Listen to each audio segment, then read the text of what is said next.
Let's raise the big question. Should a lockdown be imposed in the national capital because of the falling air quality? Who's responsible? The centre and states simply guilty of a blame game? Where does the money go? Where does your and my money go? What are the solutions? Joining me now, Atishi, Aam Aadmi Party's articulate MLA, joins me. Aman Panwar, Congress spokesperson who's also appeared for the Punjab government in the court, and Karthik Ganeshan, Director, Coordination Council on Energy, Environment and Water. Thank you all very much for joining us. Atishi, as per an RTI, more than 900 crores have been spent by the Aam Aadmi Party on an awareness campaign on pollution in the last few years. Are you ready for a full audit to know where is this money going? I want the money to go in technology that perhaps helps bring down air pollution, not in advertisements. Rajdeep, two things. First of all, this RTI that was published in one newspaper was later found to be false, and that newspaper published a retraction the following day. So that 900 crores figure is totally off the mark and a fabrication probably done by BJP's WhatsApp University, number one. Number two, when we look at pollution in Delhi, I think what we need to understand is where are the different sources of pollution and how those sources of pollution can be addressed. There are some sources of pollution that are within Delhi. There are some sources of pollution that are coming from outside Delhi. Steps have been taken in Delhi over the last few years to cut down on the sources of pollution. With 24/7 electricity, there are no diesel gensets in Delhi. The number of buses in Delhi has increased from 5,000 to 7,000. Delhi has shifted all its industrial fuels to PNG. A smog tower has been built. Electric vehicle policy has brought in more electric cars and electric vehicles on the road.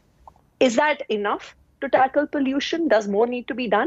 Yes, more does need to be done.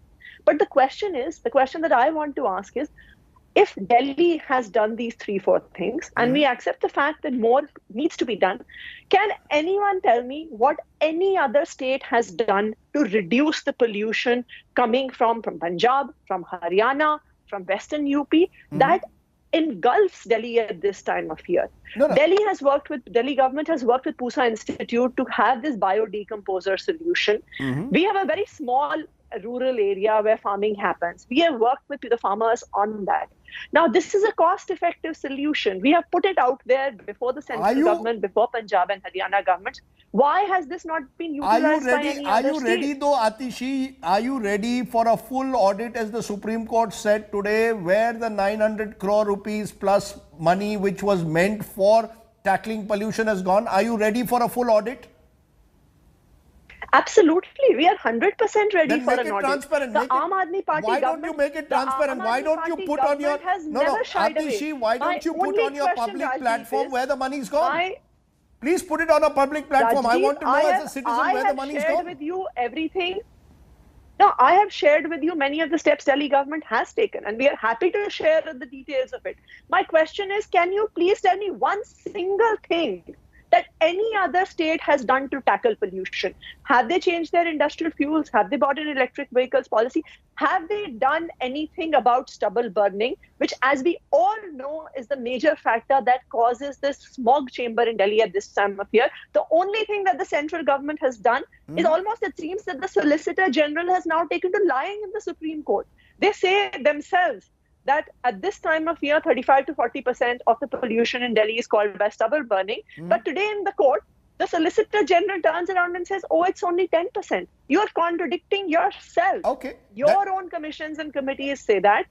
But please, in the meanwhile, tell me, what has Punjab government done, Haryana government done, and UP government done? Let them list steps that they have each taken. Let me take precisely what you have said to Amar Panwar, spokesperson, Congress, advocate, Supreme Court for Punjab. Answer that. In this month of November, we've seen an increase of stubble burning incidents, Aman, in Punjab and Haryana, averaging about 4,300 incidents per day. So while we can hold the Delhi government accountable for what they do or don't do, Punjab and Haryana are clearly also in the dock. I mean, you can't escape the fact that you've done very little about stubble burning. And that is one of the major causes at this time of the year. Rajdeep, this is what is happening every year, that Aam Aadmi Party starts a blame game. And they do not at all recognize the problem which is within the city. Now, they don't believe the Supreme Court. today the Chief Justice has very categorically told their lawyer that... Yeah, I'll ask him that. Ma'am, just a minute. He did not... No. Atishi, he did not intervene with you. Let me ask him. Aman Panwar, you please tell me what has Punjab done. The fact is you have done precious little on stubble burning. We can... At least the Delhi government has raised awareness. At least they have made pollution at least part of the talking point. In Punjab and Haryana, it's not even a talking point because you don't want to offend the farmers. Rajdeep, very categorically, the Chief Justice of India today, after looking at the figures, has said that stubble burning is not the major cause of pollution. And as per an IIT Kanpur report, which was a study conducted for Delhi government... Please tell me what the Punjab government has done. Aman. Atishi, I did not interrupt you. If this is the way you're going to have... One minute. Atishi, you're not... Atishi, let me question him. Aman, you please answer what the Punjab government has done. Show me one thing that they have done to reduce stubble burning. One thing. Let me first tell you that there were 5,500 DTC buses when Sheila Dikshit demitted office. Today, Aman, you're escaping the point. 3,700 buses as per DTC's own report. Why is she lying on TV? They should at least not lie. Stop playing politics. DTC buses, number one, but please tell me what has Punjab done. 3 points of what Punjab has done. 3 points. Okay, one thing. Please tell me one step taken by... Okay, no, 1 minute, Atishi. I will ask... One step. No, Atishi, Aman Panwar, you are not telling me one thing that Punjab has done. Where Delhi goes, what Delhi has done has already been criticized. What has Punjab done? This is not... The air belongs to all states. It doesn't belong only to one state or one city. Tell me something. When an IIT Kanpur report, which is a study conducted for Delhi government, says that the major pollution sources are within Delhi, they are road dust, vehicular pollution. Why are you going to Punjab, which is only a 10% contributor? At the max 10% contributor. He wants to derail the debate and you let her speak. No, she's not derailing the debate. You are not answering the question. Just as she has to give an audit on the 940 crores, you must also tell me what Punjab has done. I must tell you one more thing. That we used to, our advertisement budget... No. Atishi, I will now have to switch off the mic. Let me talk. I'm coming to Punjab also. Let me talk. 2013, Sheila Dikshit's ad budget was 23.7 crores. Last year, Kejriwal government spent 365 crores on ads. This year, their budget is 477 crores. Now coming to Punjab, we had recovered 6 crore rupees as penalty from farmers. We are the only state amongst the Haryana, Punjab, UP, the trio border, which has registered the maximum number of FIRs for stubble burning. Let me tell you that we have given financial assistance to buy 21,302 happy seeders, tillers and other machinery to stop stubble burning. I have the facts. Now please ask Delhi government that when a report of IIT Kanpur accuses them that road dust 38%, vehicular pollution in Delhi 20%, industrial local pollution 11%, construction 8%, total 83% sources are within Delhi. Why do you run to Punjab, accuse Punjab and Haryana? And the number, listen Rajiv, one more thing. The number of buses in 2013 were 5,500. Delhi is the only state, only city in the world which has gone into reverse migration from public transport to individual transport. The number of buses today are only about 3,000. This is their facts and figures. Okay. Now let me 1 minute. I have a third guest and I'm running out of time. 1 minute. I can, within this political tutu meme, Karthik Ganeshan, where does the truth lie? Can Delhi say what has Punjab done, and can the Punjab government say, look, the problem lies within Delhi? A quick response.